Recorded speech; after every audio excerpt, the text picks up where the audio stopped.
Alrighty, hello everyone. Today is the day where I do my first official Beatles ranking, and I will be doing their first album, Please Please Me, and hopefully I'll be continuing doing these album ranking series kind of throughout the year, and hopefully I get all their UK studio albums done hopefully this year. So I've listened to Please Please Me a couple times recently, and I kind of ranked them on my first listen, second listen. They were a little bit different, so I guess averaged them together, and now I got my top 14, or like the 14 song listens ranked from number one being the best all the way down to 14 being my least favorite. Um, I would say I still like all of these and all these songs. I still enjoy them. They're just songs I enjoy more than the others. So I guess we're gonna get started with number 14. Sorry, I don't really have anything to kind of show you, so it's just gonna be a video of just kind of me talking. So I apologize for that, but we're just gonna kick it off with number 14, and these are just my favorites. Not what songs I think are the best on the album. These are just my favorites from least to most favorite. So number 14 is Misery. Coming after the first song on the album, it it's a little bit slow, kind of the early 60s stuff.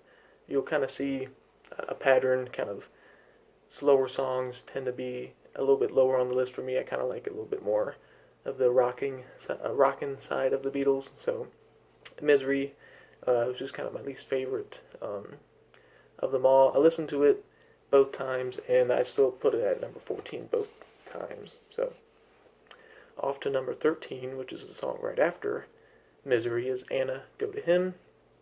Again, kind of slow a little bit, but I mean, it's also a cover as well.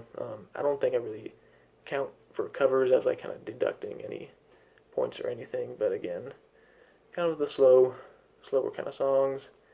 And this actually kind of got bumped down a little bit on my second listen. Okay, so for number 12, we got Baby It's You. This actually was a little bit higher on my list the first time I listened to it, and then I think just some songs kind of bumped it down a little bit, just because again it's just kind of a little bit slower song. So that's kind of my take on it. So number 11, we got A Taste of Honey, or which John Case said, a waste of money. I know a lot of people don't really care for the song too much, but I've always kind of enjoyed it ever since kind of my first listen, when I first got getting started into the Beatles. So my first listen, I had it as number 13, but as I listened to it again, I thought it was kind of low, and I got it to bump up a little bit more. So I'm okay with that placement. I feel alright with that. Okay. So number 10 is Ask Me Why, the B-side of Please Please Me. But I don't know, this was always one of those songs that whenever I heard it, I knew what song it is, but I could never remember the title, which was kind of funny. But again, a kind of a slower song. Again, that's probably why it's down on the list. And this one was kind of in the same position for both listens. So on to number 9, we got Chains. Again, this song, when I first listened to it, I didn't really know who was singing. It took me, it took me a while to figure out. It was kind of, I still think it's George. I'm pretty sure it is George. Again, with some probably Paul and John in the background there. But I think this is where I starting to really like these songs a little bit more, going from kind of 9 and up. But Chains, a nice little tune, I think, kind of more right in the middle of the pack there. And number 8 is kind of a surprising song for me in terms of where I ranked this first on my first listen, and this was "Do You Want to Know a Secret?" A George vocal. I had this kind of pretty high up on my first listen to, But on my second listen, it just kind of kept dropping from all the other songs that seemed to kind of bump up. So I've always liked the lyrics to this one. I always kind of liked George singing. So I ended up okay, just kind of right in the middle there. Alrighty, so we got number 7 is P.S. I Love You. I always liked the lyrics to this one a lot, and kind of the kind of the O's and ahs kind of mixed into the song towards the ending verse. So yeah, I always remember listening to that one, and my mom always trying to time out, kind of timing the kind of the little bits in between the lyrics, but I always told her remember it's the next verse. So anyway, all right. So for number 6, we got the A side to that previous song, which is "Love Me Do." "Love Me Do" is kind of like I guess when I first started listening to "Love Me Do," it was okay, but again, it's kind of hard to rank some songs after you hear it a bunch of times. And "Love Me Do" was kind of the song that I was kind of maybe worn out a little bit. But on my second listen, I really try to listen to it kind of as a whole, and try to really make sure to really listen to it, and it kind of bumped up in the rankings a little bit there as well. All right, so now we're getting into the top 5, and to start off with number 5, we got "There's a Place." So "There's a Place," B-side of "Twist and Shout," on the Tolly label there in the United States. Yeah, I'm not too. This one again was kind of a surprising track that kind of crept up. I just listened to it a couple times, and it just placed pretty high both times. So it's just sometimes a lot of Beatles songs are really good. So some days you might listen to it and it's like, oh, that's another Beatles song, but then you go back to it and it's like, oh yeah, that song's actually pretty good. So off to number 4, we got the title track, "Please Please Me."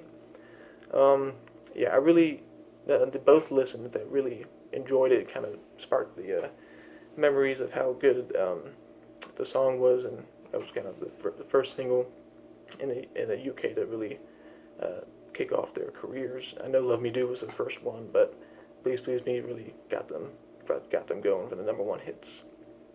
All right, so number 3. This might sound a little bit odd, I guess you could say, but it's "Boys." I really like the bass and the drums on this one a lot. I don't mind Ringo's voice a whole lot. I think it works well for the songs that he does sing, and this one's no exception. So I really liked "Boys," the high energy pace. Again, that kind of more the rocking kind of version of the Beatles I really enjoy. So that's again kind of another surprise that "Boys" kind of crept it up into the top 3. So we've got down to the last 2, and if you're really familiar with these with this album, you probably know which ones they are, but you don't know if it's going to be 2 or 1. That's kind of pretty much, I guess, the majority of all the ranking videos I've seen, is that usually these are the top 2, but you don't know which one's which. But for me personally, number 2, go with "Twist and Shout," the last song on the album. So that means number 1 would be "I Saw Her Standing There." So I'll kind of going to talk about both here for a little bit. So "Twist and Shout," a cover, even though it's probably the best cover, best version of "Twist and Shout" as a song, as everyone kind of knows the Beatles for "Twist and Shout." Again, John's voice probably wouldn't be duplicated ever again, as his voice was getting hoarse throughout the long session. They had to pretty much complete the album. But I saw her standing there just edged it out just by a little bit.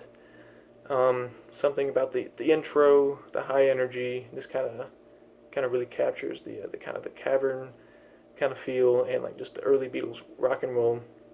And again, the bass line with that was also I'm pretty sure it was a pretty impactful bass line for kind of more modern bass playing, I believe. So, and it was an original song for the Beatles, so I guess that kind of edged that out of the cover for Twist and Shout.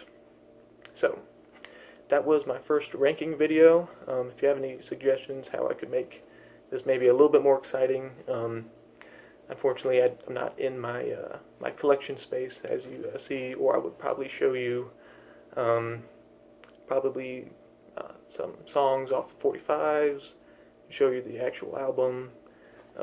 Again, I'm not really into the editing quite yet, or I would put like the, you know, the ranking on the side there.